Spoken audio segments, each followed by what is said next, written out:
masaknya sampai kita bebas kuliah. Kita tak mampu untuk menghitungnya. Jadi kalau ada hutang yang tak mampu kita bayar, hutangku padamu wahai bunda, hutangku padamu wahai ayahanda.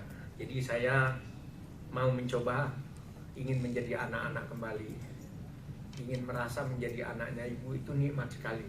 Saya ingin mengajak Anda semua merasa putranya ibu, merasa putranya ayah.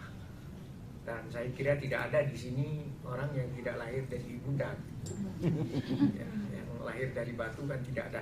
Saya bacakan puisi. Tuhan, saya ini putranya ibu. Kira-kira begini dulu pengakuan kita. Ibu, ibu, kalau aku merantau lalu datang musim kemarau, sumur-sumur kering, daunan pun gugur bersama reranting, hanya mata air matamu ibu yang tetap lancar mengalir. Kalau aku merantau, sedap kopior susumu dan ronta kenakalanku. Di hati ada mayang siwalan memutihkan sari-sari kerinduan. Karena hutangku padamu ibu tak kuasa kubayar. Hutangku padamu ibu tak kuasa kubayar. Hutangku padamu ibu tak kuasa kubayar.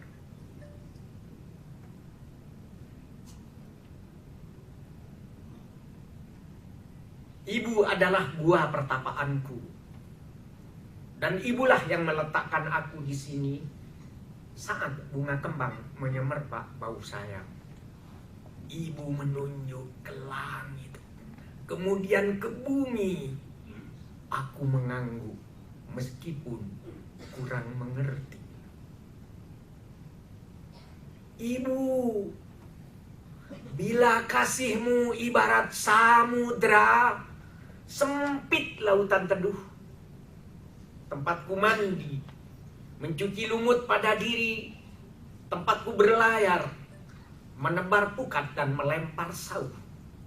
Lokan-lokan, mutiara dan kembang laut, semua bagiku.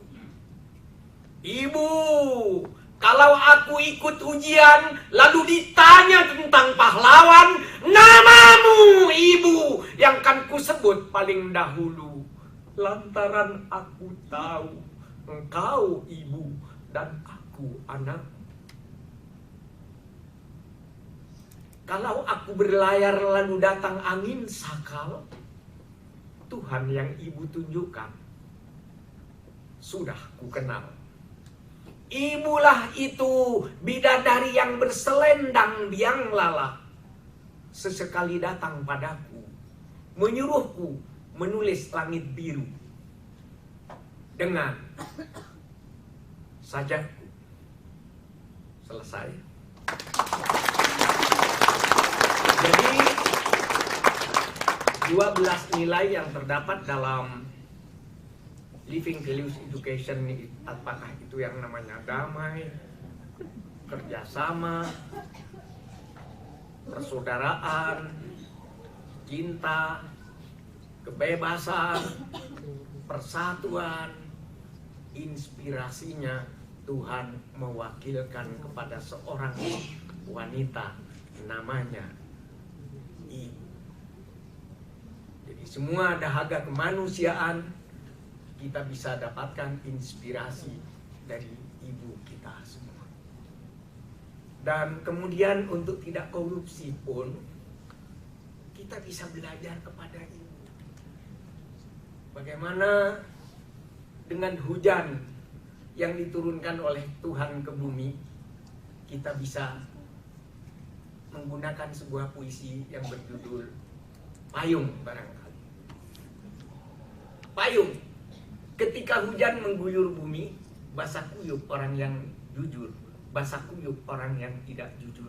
Tapi yang lebih banyak basah kuyup adalah orang-orang yang jujur. Kenapa? Karena payung orang yang jujur habis dicuri oleh orang-orang yang tidak jujur.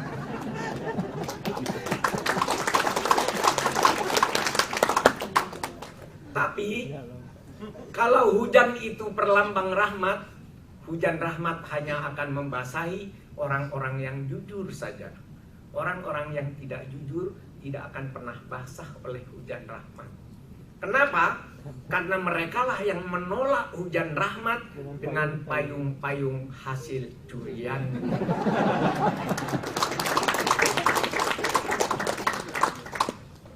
Kesimpulannya, setiap barang curian adalah payung untuk menolak rahmat Allah. Ini juga menyangkut keadaan kita sekarang ini. Saya ingin membawakan sebuah puisi lucu, karena yang tadi tidak lucu banget.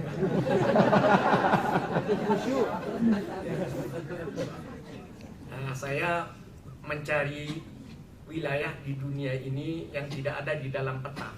Sebuah negeri namanya negeri Garagus. Itu hanya terdapat dalam terminologi sufi. Kira-kira negerinya Abu Nawas atau Nasruddin Khoja, kira-kira itu. Puisi anggota parlemen negeri Garagus. Orang-orang di negeri Garagus ingin hidup sejahtera, maka memilih wakil-wakil yang disebut wakil rakyat.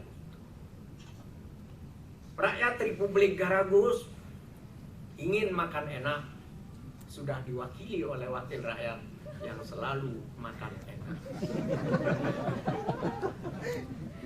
Rakyat negeri Garagus ingin hidup sejahtera, sudah diwakili oleh wakil rakyat yang hidupnya memang sejahtera.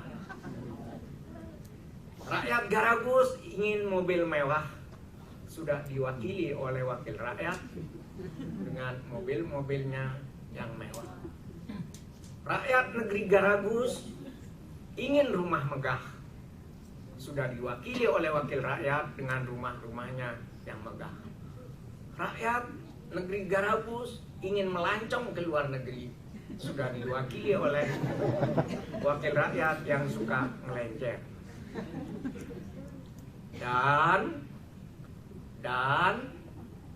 Dan nanti di akhirat, kalau ada sebagian rakyat Garagus akan dimasukkan ke neraka, apa mau wakil rakyat itu mewakilinya?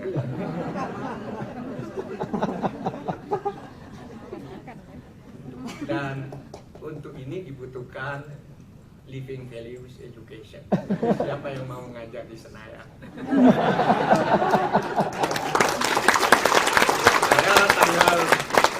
Saya tanggal 15 Februari nanti di Monas diminta untuk mungkin baca puisi atau apa oleh KPU. Karena kan permulaan kampanye. Maret. 15 Maret. Nah, sehingga mungkin saya sampaikan puisi yang begini bunyinya. Buah delima, buah mentor, karung goni pembungkus nangka. Syarat utama jadi koruptor harus berani masuk neraka.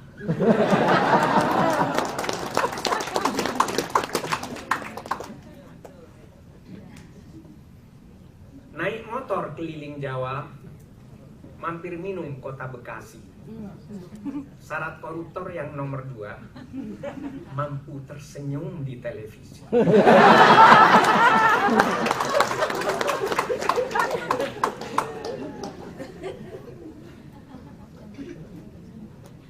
Ini masih lupa ini. Atau yang puisi yang mana? Banyak sekali saya. Puisi tentang koruptor ini. Uang suap, uang pelicin, disebut juga uang siluman. Akibat korupsi rakyat miskin, koruptor kaya 7 turunan. Menanam mentor tentunya boleh, yang sebiji tanam di talun, agar koruptor dianggap saleh, naik haji setiap tahun.